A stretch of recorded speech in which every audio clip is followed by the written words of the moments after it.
Ben ritrovati al meteo. Non cambia il tempo sulle nostre regioni, ci attende una domenica piuttosto instabile.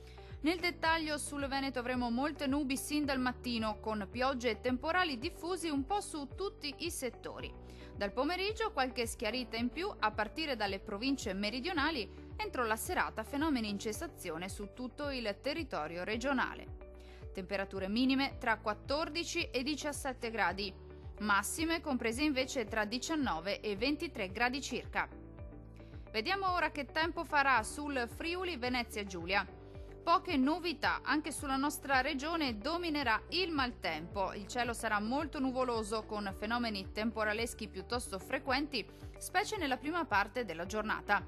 Poi, col passare delle ore, qualche schiarita soleggiata in più.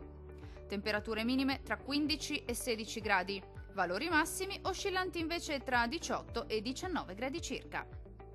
Vediamo infine la situazione meteorologica del Trentino Alto Adige. Non cambia di molto la previsione, molte nubi sin dal mattino con piogge a macchia di leopardo possibili un po' su tutti i settori, alternati a qualche pausa più asciutta e anche soleggiata.